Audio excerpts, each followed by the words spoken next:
Halo, Assalamualaikum warahmatullahi wabarakatuh. Kita bertemu dalam pembelajaran Hukum Tata Negara. Dan pada kesempatan kali ini, saya akan menyampaikan materi tentang lembaga kepresidenan. Rekan-rekan dan pemirsa yang bahagia, sebagaimana diketahui bahwa sesudah perubahan Undang-Undang Dasar 1945, ada satu paradigma yang berbeda dibandingkan dengan pemberlakuan naskah asli Undang-Undang Dasar 1945. Tetapi sebelum ke sana, coba kita ingat dulu satu hal mendasar yang ada dalam konstitusi kita. Tentu yang pertama adalah bentuk dan kedaulatan. Di dalam ketentuan Undang-Undang Dasar 1945 dikatakan bahwa Indonesia ialah negara kesatuan yang berbentuk republik. Bentuk republik ini mengisyaratkan satu hal penting yang berkaitan dengan apa yang hendak kita uraikan pada kesempatan kali ini, yaitu sistem pemerintahan presidensial. Dan ini berjalin kelindan dengan komitmen konstitusi di mana negara Indonesia ialah negara hukum. Dan satu hal lagi, jangan dilupakan, pada saat kita membicarakan bentuk negara republik, itu artinya menjalankan demokrasi. Dan demokrasi berarti kedaulatan adalah di tangan rakyat dan dilaksanakan sepenuhnya menurut Undang-Undang Dasar. Rekan-rekan semua dan para pemirsa yang bahagia, kita merujuk pada literatur, di mana pada saat kita berbicara atau mendiskusikan sistem pemerintahan, ada 3 kelompok bentuk sistem pemerintahan arus utama. Yang pertama adalah sistem pemerintahan presidensial, yang kedua adalah sistem pemerintahan parlementer, dan ketiga, sistem pemerintahan campuran. Sistem pemerintahan campuran ini sering juga disebut hybrid system. Ada juga yang mengatakan ini adalah sistem Prancis, karena memang dikenal sejak pemberlakuan konstitusi 1958 di Prancis.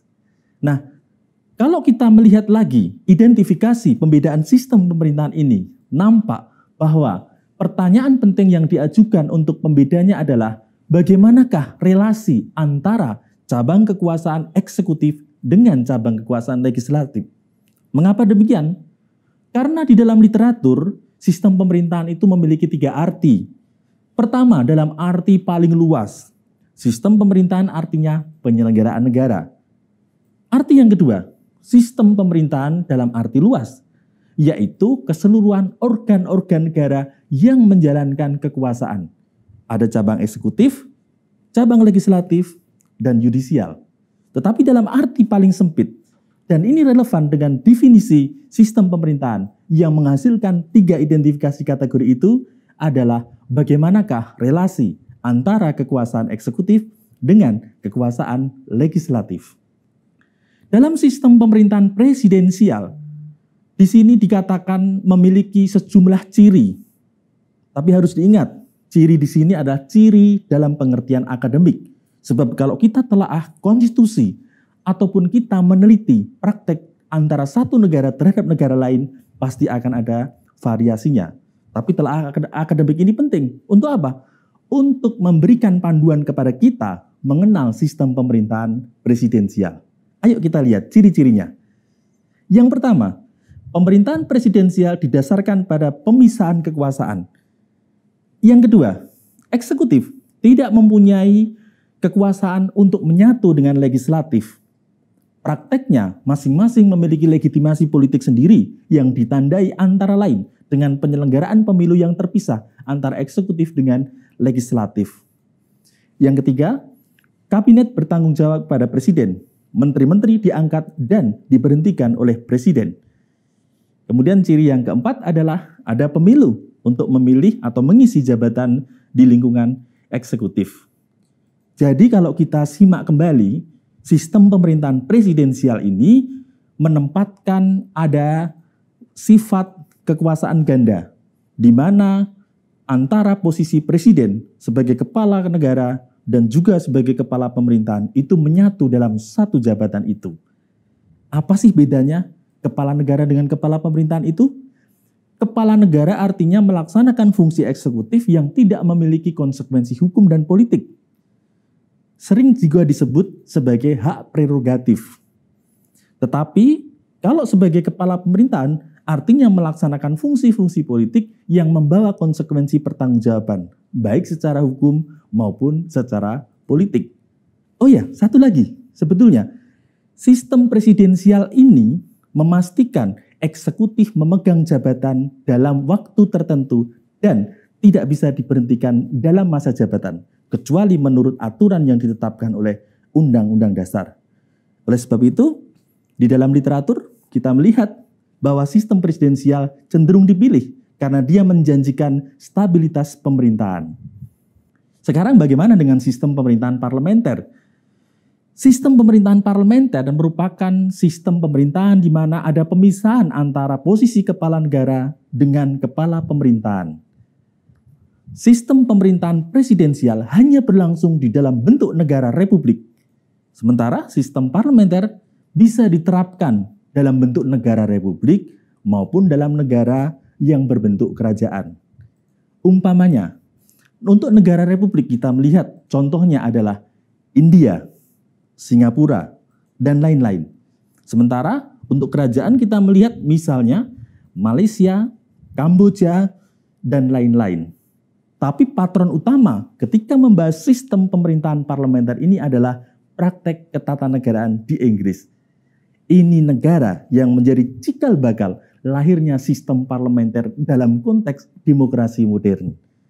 Nah, oleh karena ada pemisahan fungsi kepala negara dan fungsi kepala pemerintahan, maka ada dua jabatan eksekutif. Yang pertama kepala negara, bisa presiden, bisa kaisar, bisa raja, bisa ratu, atau mungkin sebutan yang lain. Sedangkan kepala pemerintahan umumnya disebut Perdana Menteri, atau kalau di Jerman disebut sebagai Kanselir. Berbeda dengan sistem presidensial, maka tindakan-tindakan kepala pemerintahan itu senantiasa membawa konsekuensi politik dan juga hukum. Maknanya seperti apa?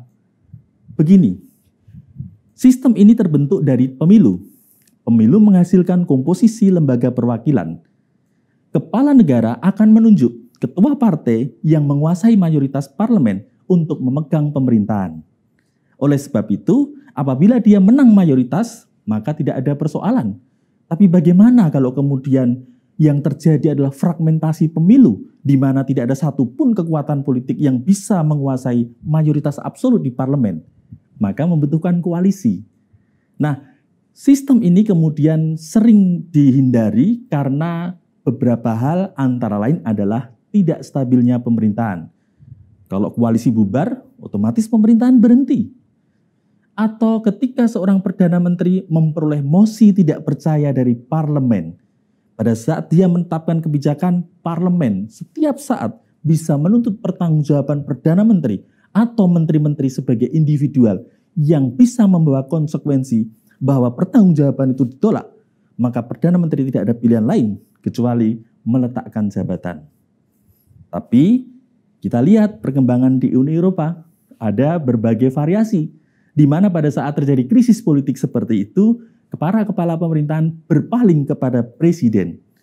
Presiden sesungguhnya hanya memegang kekuasaan nominal, kekuasaan sebagai kepala negara yang tidak mempunyai fungsi eksekutif yang dapat dipertanggungjawabkan.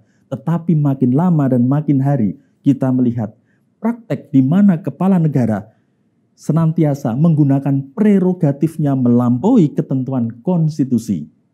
Normatifnya, kalau Perdana Menteri kehilangan dukungan, maka harus ada pemilu yang dilaksanakan lebih awal dari jadwal seharusnya. Tapi praktek di Italia misalnya, kita lihat presiden tidak menggunakan mekanisme itu. Demi keutuhan negara, demi menyelamatkan pemerintahan dari krisis ekonomi dan seterusnya, presiden akan menawarkan jabatan Perdana Menteri itu, bahkan untuk mereka yang tidak berasal dari kalangan partai politik. Nah, dengan demikian kita melihat sistem parlementer bisa berkembang melampaui ciri-ciri yang sudah kita kenal dalam literatur sebagaimana sudah disebutkan tadi. Sekarang sistem pemerintahan campuran, tadi saya katakan ini sistem Prancis, karena memang pertama kali dilaksanakan oleh Prancis. Bagaimana caranya? Presiden dipilih langsung untuk masa jabatan tertentu. Presiden memegang fungsi-fungsi strategis seperti melaksanakan hubungan luar negeri, menjalankan sistem pertahanan, menetapkan keadaan darurat, dan seterusnya. Sesudah pemilu presiden, maka diadakan pemilu DPR. Ketua partai yang menguasai mayoritas DPR akan diangkat oleh presiden sebagai Perdana Menteri. menteri-menteri diangkat oleh presiden tetapi bertanggung jawab kepada parlemen. Perdana Menteri adalah pelaksana tugas pemerintahan teknis sehari-hari. Tapi fungsi-fungsi strategis seperti disebutkan tadi tetap dijalankan oleh presiden. Maka kita lihat Presiden Prancis lebih terkenal daripada Perdana Menterinya. Kita mungkin tidak tahu siapa Perdana Menteri Prancis, tapi tahu siapa Presiden Prancis. Karena apa? Ada fungsi-fungsi strategis yang dijalankan oleh presiden dan menjadikannya sebagai presiden yang paling kuat di daratan Eropa. Baik, kita akan melanjutkan lagi bagaimana itu sekarang kita lihat dalam konteks Undang-Undang Dasar 1945. Pada saat terjadi reformasi konstitusi tahun 1999 sampai tahun 2002, satu komitmen partai politik yang menjadi anggota MPR pada waktu itu adalah tidak mengubah sistem presidensial. Dengan kata lain, perubahan Undang-Undang Dasar 1945 memperkuat sistem presidensial. Dan bagian akhir dari presentasi saya ingin memberikan informatif secara singkat saja bagaimana sistem presidensial itu diwujudkan. 1. Presiden dipilih dalam satu pasangan bersama wakil presiden secara langsung. Kemudian berikutnya kita melihat ada sejumlah wewenang dan tugas presiden dan wakil presiden yang diatur dalam Undang-Undang Dasar. Sebelum perubahan, banyak di antara tugas dan wewenang itu dilaksanakan secara mandiri oleh presiden sebagai hak prerogatif. Namun dengan perubahan kemudian terjadi mekanisme check and balances, pemisahan kekuasaan yang memungkinkan antara lain bahwa presiden harus berbagi peran dengan Dewan Perwakilan Rakyat atau Mahkamah Agung. Kita lihat masing-masing itu di dalam ketentuan. Misalnya pasal 5 sampai dengan pasal 15 Undang-Undang Dasar 1945. Dan satu lagi, bahwa presiden dan wakil presiden tidak dapat diberhentikan dalam masa jabatannya. Karena apa? Karena dia hanya boleh berhenti di tengah masa jabatan apabila memenuhi syarat ketentuan pasal 7B ayat 1 Undang-Undang Dasar 1945. Ketentuan ini populer disebut sebagai norma impeachment atau pendakwaan. Baik, rekan-rekan dan pemirsa sekalian, saya kira cukup sekian paparan saya mengenai lembaga kepresidenan. Lain waktu kita bisa lanjutkan dengan diskusi pada topik-topik lain yang lebih menarik. Terima kasih atas perhatiannya. Wassalamualaikum warahmatullahi wabarakatuh.